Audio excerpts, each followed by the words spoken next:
12 साल की बच्ची से दुष्कर्म करने वाला आरोपी सोहेब सूरत लाजपुर जेल में बेहोश हो गया, जिसे अस्पताल ले जाया गया। इलाज से हुई मौत। उम्र कैद की सजा काट रहा कैदी सोहेब के सीने में अचानक दर्द होने पर इलाज से पहले मौत। एक रिपोर्ट महेंद्र सिंह परमार के साथ।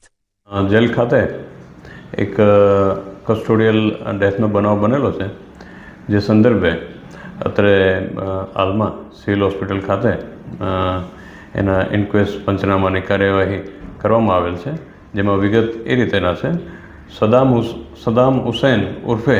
इरफान अब्दुल अजीज रायनी करीना एक पाका कामना आरोपी जे हता, जे उमर वर्ष 33 अने રહેવાસી मुस्लिम फळिया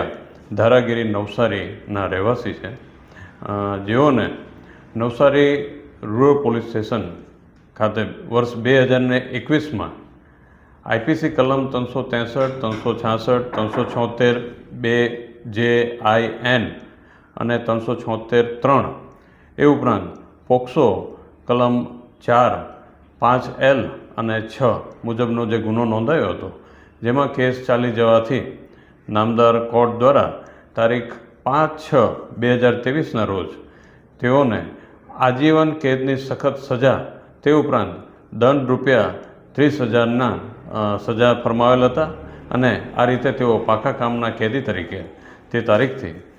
લાજપોર જેલ ખાતે બંદીવાન હતા, જેઓને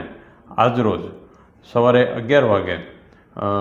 જે કહેવાય કે ભાઈ એમના અચાનક ખભાના ભાગે દુખાવો ચાલુ થતાં ફરજ પરના જે ડૉક્ટર શ્રી મનીષભાઈ હતા, તેઓએ એના કન્સલ્ટ કર્યા અને તેઓને વધુ સારવાર અર્થે જેલના ગાર્ડના જાપ્તા સાથે તુરંત જ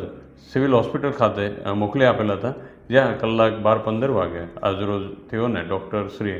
અંકિતભાઈ નાઓ દ્વારા મૃત જાહેર કરવામાં આવેલા હતા, જેથી તેના આગળની જે પણ ઇન્ક્વેસ્ટની કાર્યવાહી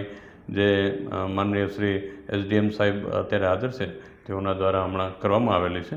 અને આગળની જે તપાસ છે તે અમારા દ્વારા ચાલુમાં છે।